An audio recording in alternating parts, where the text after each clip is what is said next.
What is it about a derelict mansion that calls to us? Is it the history, the mystery, or is it the part of us that secretly wants to believe that some doors are better left unopened? We watch paranormal shows, we tell ghost stories around the campfire, but we always do it from a safe distance. But what happens when the distance disappears? What happens when a team of investigators, armed with cameras and skepticism, find themselves locked inside a place where the history is written in blood? Tonight, we're not just opening a door. We're descending into a nightmare. 6 went in full of confidence. 6 were carried out in bags. 1 survived. But survival isn't always a victory.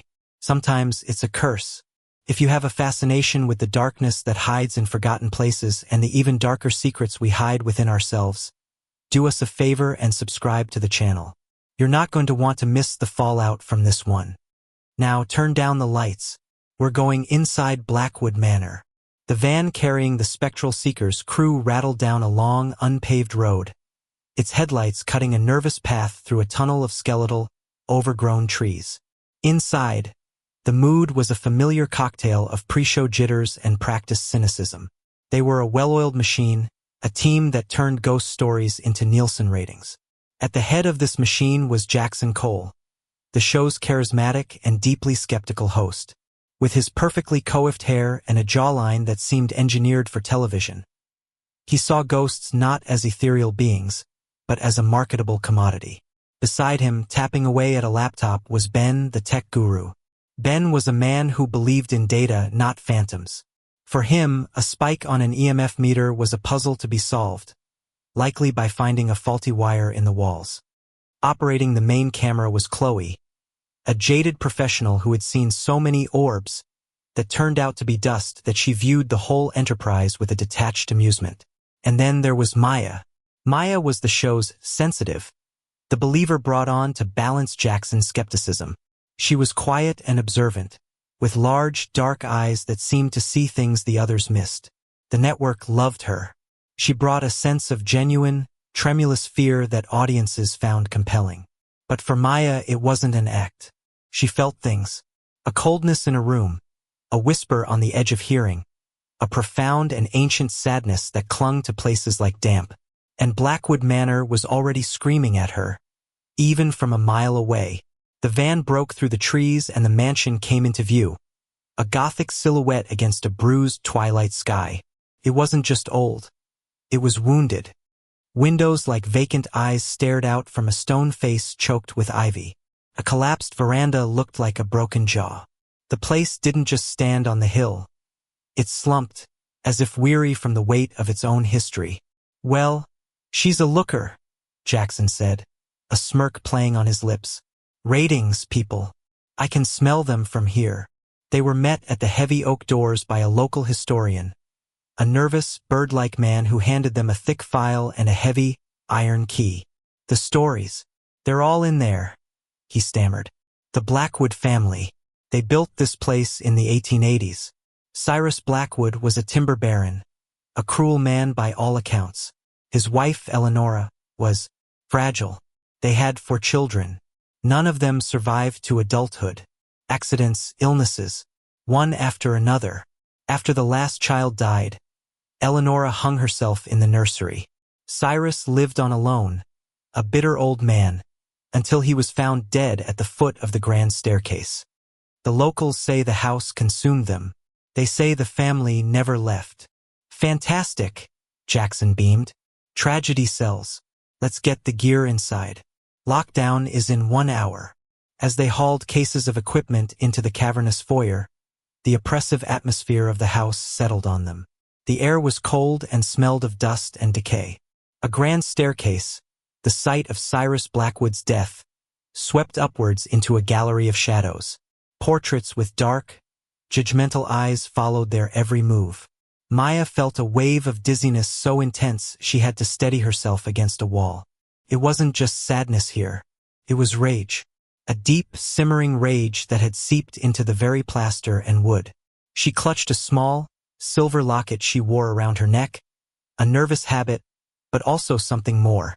It was her secret, her real reason for being here, hidden in plain sight. The first hour was a flurry of activity. Ben set up the tech hub in the grand ballroom, running cables to infrared cameras placed in hotspots throughout the house. The nursery, Cyrus's master bedroom, the dark, damp cellar. Chloe filmed Jackson as he delivered his dramatic opening monologue, his voice echoing in the vast emptiness. "We are about to seal ourselves inside Blackwood Manor," he declared to the camera, "a place local legend calls the House of Lost Children. Will we find proof of the paranormal? Or will the only spirits we find be in a bottle of whiskey after we wrap? The doors are closing. The lockdown begins now." With a staged, booming groan, the heavy oak doors were shut and locked from the inside. A thick iron bar was dropped into place. They were sealed in until dawn. The show had begun. For the first couple of hours, the house was quiet. The team performed their usual rituals. Jackson provoked the empty air, shouting, "Is anyone here? Show yourself." Ben monitored his screens, noting minor electromagnetic fluctuations he attributed to the old wiring. Chloe followed Maya as she walked through the house, her senses on high alert. In the nursery, the feeling was suffocating.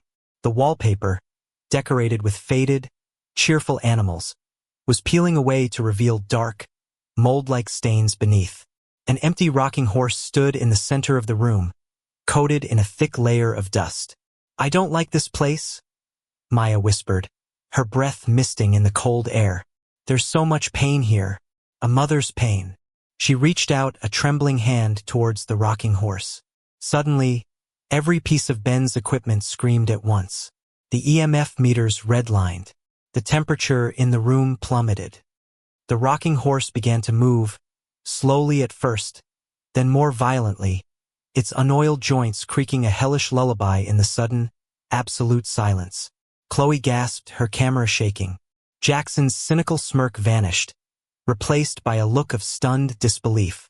Ben stared at his monitors, speechless. Then, from the static of an EVP recorder, a sound emerged. It wasn't a voice. It was a child's sob, clear and heartbreakingly close. The fear was no longer a product for the cameras. It was real.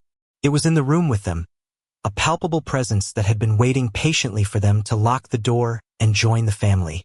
The creaking of the rocking horse and the child's sob from the recorder shattered the crew's professional composure. The carefully constructed barrier between entertainment and reality dissolved, leaving them exposed and vulnerable in the oppressive darkness of the nursery. Chloe was the first to break, lowering her camera with a clatter. Did we all just see that?" she stammered, her voice a pitch higher than usual. "The EMF readings are off the charts," Ben said, his eyes glued to a handheld meter that was still shrieking. "This isn't faulty wiring. There's no power source in this room that could cause this." Jackson, for the first time in his career, was at a loss for words. He stared at the now still rocking horse, his face pale in the green-tinged light of the night vision camera. He had built a career on debunking and dismissing, but what he had just witnessed defied all rational explanation. Maya, however, seemed to have moved past fear into a state of intense, sorrowful focus. "It's the boy," she whispered, her gaze distant. "The youngest one, Thomas. He's afraid of his father." "How do you know that?" Jackson snapped, his skepticism returning as a defense mechanism against his own fear. "You're getting that from a rocking horse?" "I'm getting it from him," Maya replied, her voice firm. "He's still here. They're all still here." The initial burst of activity subsided as quickly as it had begun, leaving an even more unsettling silence in its wake. They retreated to the command central in the ballroom, the energy of the group profoundly changed. The cynical banter was gone, replaced by tense, whispered conversations. They replayed the footage of the rocking horse over and over, as if trying to find a glitch, a trick of the light, a rational loophole that would allow them to regain their footing. There was none. As the night deepened, the house began to play with them. It was no longer just about dramatic, isolated events. It became a campaign of psychological warfare. They would hear footsteps in the gallery above, only to find it empty. Doors would slam in the distance. Ben's carefully arranged equipment would be moved or turned off when no one was looking. The house was awake, and it was aware of them. The first casualty was the illusion of control. Jackson, desperate to reclaim his authority, decided they should split up to cover more ground, a classic horror movie mistake that, in the real, terrifying context, felt like a reckless act of ego. Chloe, you're with me. We're going to the master bedroom. Cyrus's room, he commanded. Ben, you stay here and monitor the feeds. Maya, you go to the library. See if you can feel anything in there. He said the word feel with a trace of his old mockery, but it was thin and unconvincing. Maya nodded without protest. The library was exactly where she needed to go. Before leaving, she discreetly slipped a small, leather-bound book with a faded gold leaf initial B on the cover from her jacket pocket. It was her ancestor's diary, her guide, her scripture for the night's true purpose. The library was a tomb of forgotten knowledge. Books rotted on their shelves, their pages warped and mildewed. As Maya stepped inside, the heavy door swung shut behind her with a deep, booming thud that echoed in her chest. She was alone. She pulled out a small penlight and the diary, her hands trembling not from fear, but from a strange electric anticipation. She wasn't here to hunt ghosts.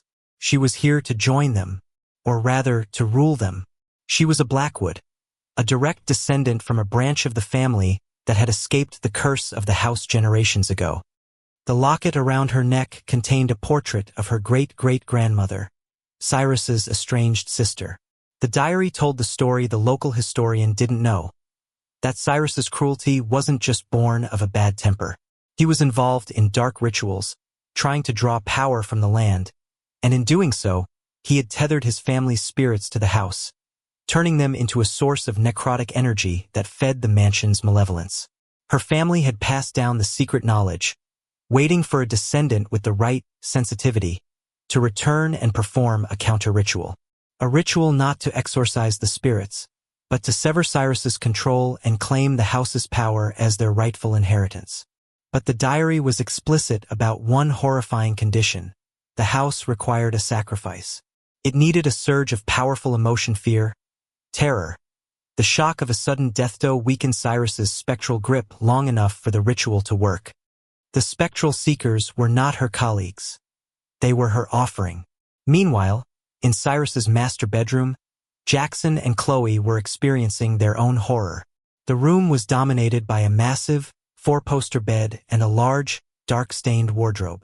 As Jackson taunted the empty room, the wardrobe doors slowly creaked open. Inside, it was pitch black, an impossible, unnatural darkness that seemed to absorb the light from their flashlights. A low growl emanated from within the wardrobe, a sound that was deep and guttural and filled with ancient malice. It was the sound of Cyrus Blackwood. Chloe screamed and scrambled backwards, fumbling for the doorknob. Jackson stood his ground, his camera raised, a foolish act of bravado. "Come on then," he shouted. "Show me what you've got." From the darkness of the wardrobe, a shape began to emerge. It was tall and gaunt, a contorted silhouette of a man in old-fashioned clothing. Its face was a blur of shadow, but its intent was perfectly, horrifyingly clear. Back at Command Central, Ben watched in terror as the feed from Jackson's camera suddenly filled with a chaotic swirl of static and a sound like tearing fabric. Then, a blood-curdling scream from Chloe. The feed went dead. "Jackson? Chloe?" Ben yelled into his headset, his voice shaking. The only reply was static.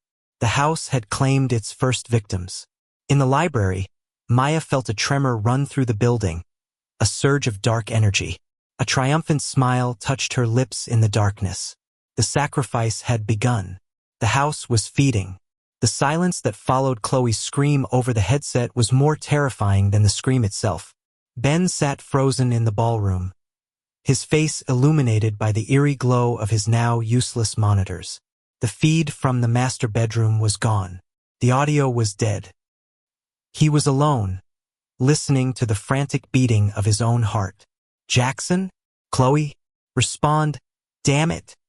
he shouted into the headset, his voice a pathetic crackle in the vast, silent house. Nothing. Panic finally overwhelmed his professional detachment. He ripped off the headset and scrambled to his feet, grabbing a heavy Maglite flashlight from his kit. His first instinct was to run to the master bedroom, his second was to run for the main doors, and his third, the one he settled on, was to find Maya. There was safety in numbers, and right now, he didn't care if her comfort came from psychic feelings or a can of pepper spray. He found the library door was jammed. "Maya!" he yelled, rattling the heavy brass knob. "Maya, are you in there? Something's happened to Jackson and Chloe." Inside, Maya was jolted from her trance. The surge of energy from the first deaths had been intoxicating, a dark hum that resonated deep in her bones. She quickly hid the diary and forced a look of fear onto her face. "Ben? I can't open the door. It's stuck," she cried, her performance flawless. With a final, desperate shove from Ben, the door groaned open. He stumbled in, his flashlight beam cutting frantically through the darkness. Their camera went out. I heard Chloe scream, "We have to go. We have to get out of here." "The doors are locked, Ben," Maya said, her voice trembling convincingly. "We're trapped until morning." The reality of their situation settled on them both. They were locked in a house with a malevolent force that had just, in all likelihood, killed two of their colleagues. Their multi-million-dollar production had devolved into a primal struggle for survival. They made their way cautiously back towards the grand staircase, their flashlight beams dancing nervously across the peeling wallpaper and vacant portraits. As they reached the foyer, they both saw it at the same time. The master bedroom door, which was on the second-floor gallery overlooking them, was ajar. A single, dark red droplet fell from the doorway, hitting the marble floor below with an unnaturally loud tick. Then another tick, and another tick. Ben felt a wave of nausea. He knew, with sickening certainty, what had happened upstairs. But before he could even process the horror, another sound reached them. A soft, melodic humming, coming from the end of the hall, from the direction of the dining room. "What is that?" Ben whispered, shrinking back against the wall. "It's her," Maya said, her eyes wide. "Eleonora, the mother." Against every instinct for self-preservation, Maya began to walk towards the sound, as if in a trance. Ben, too terrified to be left alone, had no choice but to follow. The grand dining room was a scene of decayed opulence. A long mahogany table was set with tarnished silver and dusty, cobweb-covered china, as if for a feast that had been waiting for a century. At the head of the table, in a high-backed chair, sat a shimmering, translucent figure of a woman in a tattered white dress. Her form was indistinct, but her grief was a palpable force in the room. This was Eleonora Blackwood, forever presiding over a banquet of ghosts. As they watched, her humming turned to quiet sobs, and the entire room grew impossibly cold.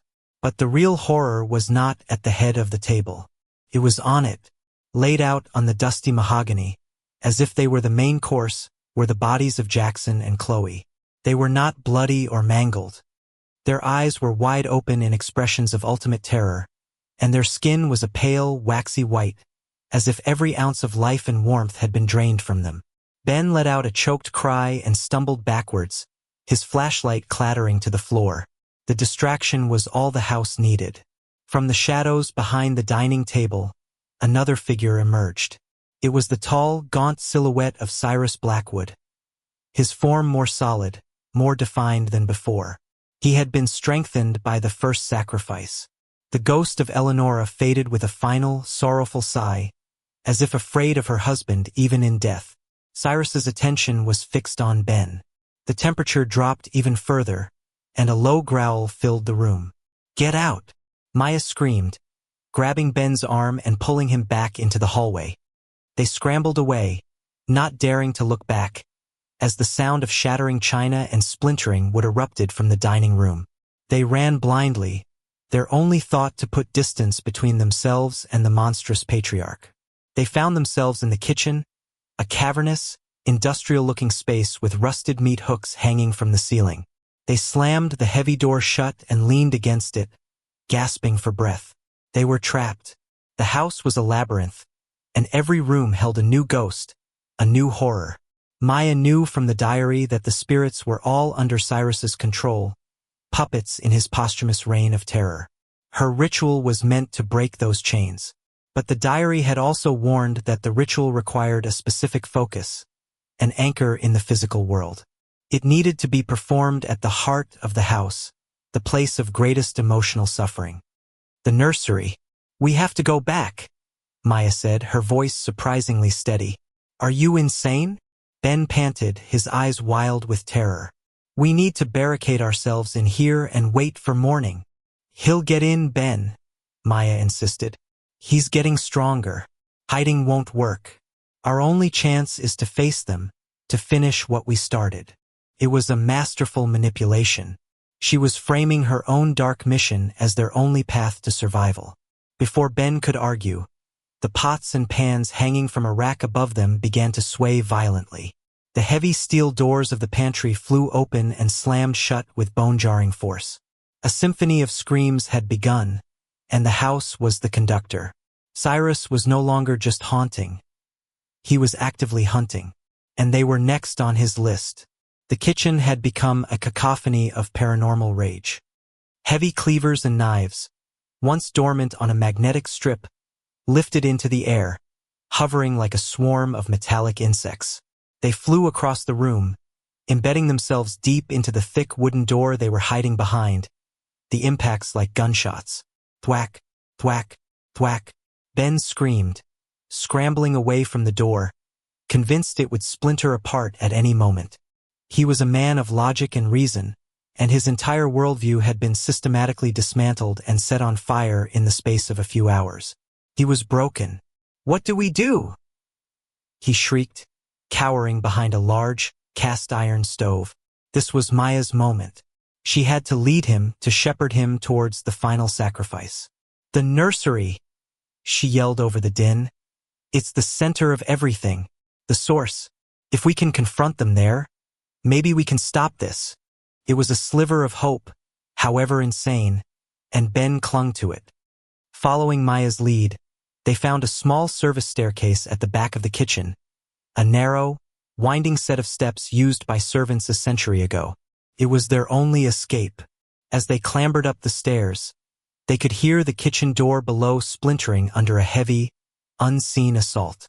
The servants' staircase let them out into the second-floor hallway, spitting them out right near their destination. The nursery door was ajar, a sliver of absolute darkness in the dim hallway.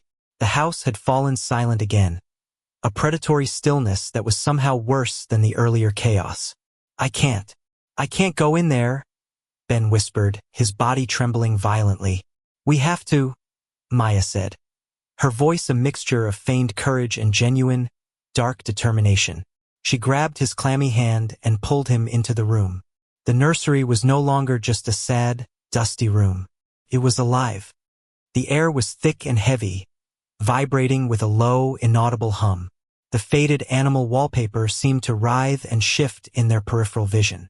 The rocking horse stood perfectly still, but they both felt as though it was watching them. In the corner, a small, empty cradle began to rock gently on its own. Maya released Ben's hand and walked to the center of the room.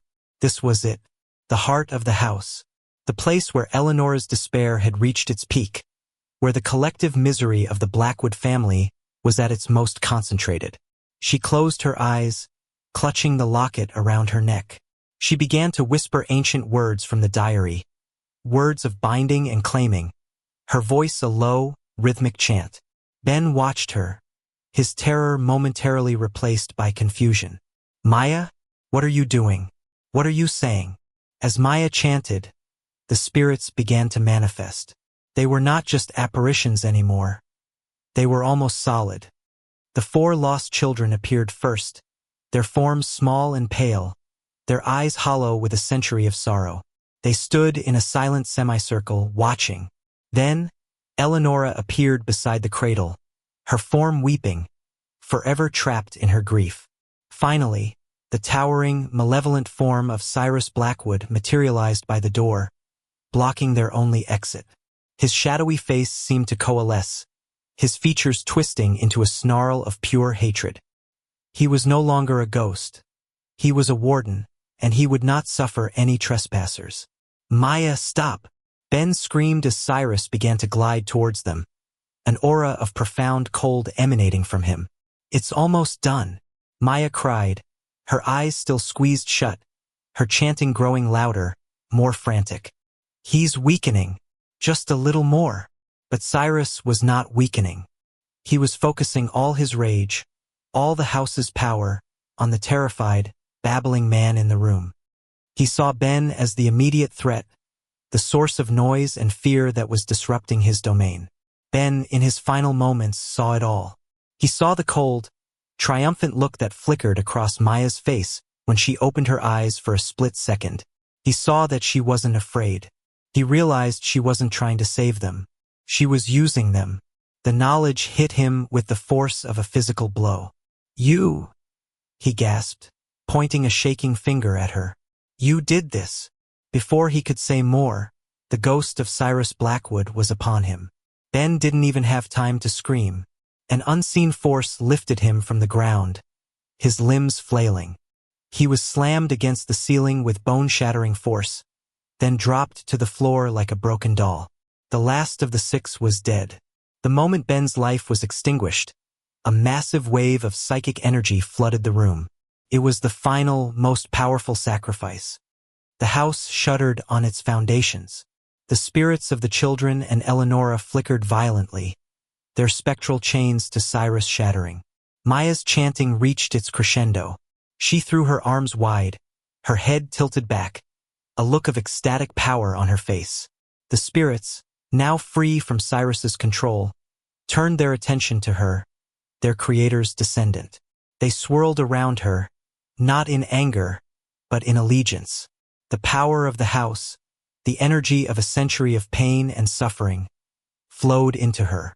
The ghost of Cyrus Blackwood let out a silent, agonized roar. He was no longer the master of this prison. The power had been usurped. His form began to dissolve, pulled apart by the very forces he had sought to control. He faded into nothingness, his final curse swallowed by the shadows. Maya stood alone in the center of the nursery, panting, the air around her crackling with a dark, ancient power. The whispers of the house were no longer threatening.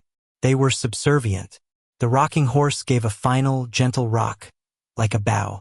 She had done it. She was the sole survivor. The dark secret was safe, and Blackwood Manor had a new mistress. Dawn broke, painting the grimy windows of Blackwood Manor with streaks of pale, indifferent light. The sun, which should have brought relief, only served to illuminate the horror within. The house was silent, the terrible energy of the night having receded, leaving behind a profound and unnatural stillness. Maya sat on the floor of the nursery, her back against the wall, amidst the ghosts of her newfound power. She was physically and emotionally exhausted, but also filled with a dark, humming energy. She spent the next hour meticulously preparing for the final act of her performance. She ripped her jacket, smudged dirt on her face, and used a small, sharp piece of wood to create a long, shallow scratch on her arm. She practiced her story, perfecting the tremors in her voice, the haunted, 1,000-yard stare. She had to be the perfect victim. Around 7 a.m., the heavy iron bar on the main doors was lifted from the outside by the local sheriff and the historian, who had agreed to return at first light as per the production's safety protocol. They were expecting a tired, hungover crew, ready to brag about a few spooky noises. They found a slaughterhouse. The discovery of the bodies was a slow, creeping horror. Jackson and Chloe in the dining room, their faces frozen in terror. Ben, a broken heap at the entrance to the kitchen. The full scale of the carnage was unlike anything the small town had ever seen. The sheriff immediately called for backup, sealing off the property and declaring it a major crime scene. They found Maya in the nursery. She was curled in a fetal position in the corner, shaking and unresponsive. She played the part of the catatonic survivor perfectly. She was wrapped in a blanket and gently escorted from the house, avoiding the sight of her colleagues' bodies being zipped into black bags. As she was led across the lawn, past the growing crowd of police cars and news vans, She allowed a single genuine tear to trace a path through the dirt on her cheek. Her initial statement at the hospital was a masterpiece of traumatized, fragmented recollection. The house. It was alive, she whispered to a sympathetic detective. It was angry. The doors, the voices, took them, one by one. It was a man, a shadow. He was so angry. I hid. I just hid and prayed for the morning. The story was insane, but in the face of 6 inexplicable deaths, what other explanation was there? The preliminary coroner's reports only deepened the mystery. Jackson and Chloe had died of what appeared to be simultaneous, massive heart attacks, their bodies showing no signs of trauma.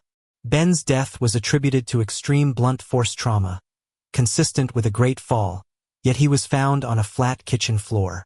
The official cause of death for all 6 would be a subject of debate for years to come.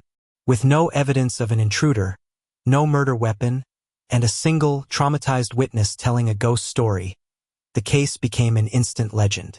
The media dubbed it the Blackwood Manor Massacre. It was a modern ghost story, a terrifying campfire tale with a body count. Maya, the sole survivor, became a minor celebrity, her face gracing the covers of tabloids and the screens of daytime talk shows. She told her story with a practiced, heartbreaking sorrow, always clutching the silver locket that held the portrait of her ancestor. A month after the incident, after the funerals had been held and the initial media frenzy had died down, Maya was officially cleared of any involvement. She was seen as the tragic victim, the one who had looked into the abyss and somehow managed to crawl back out. One moonless night, she drove her new car bought with the first installment of a lucrative book deal down the familiar, overgrown road. Blackwood Manor was now surrounded by a high chain-link fence and plastered with "No trespassing" signs. The police line was gone, but the house's dark reputation was a far more effective deterrent. Maya got out of the car and walked to the gate. She placed her hand on the cold metal lock, clicked open at her touch. She walked up the path to the heavy oak doors, which swung inward to receive her without a sound. She stepped into the foyer. It was no longer cold and menacing. The air was still, quiet, and filled with a sense of waiting. "I'm home," she whispered into the darkness. From the shadows, faint whispers answered her. The voices of the lost children, of Eleonora. They weren't voices of pain anymore, but of greeting. The house was hers. The power was hers. Her dark secret was buried deeper than any body, safe within the cursed walls she now commanded. She had survived, yes, but her survival was not an escape. It was an enthronement, and in the silent, haunted halls of Blackwood Manor, her reign was just beginning.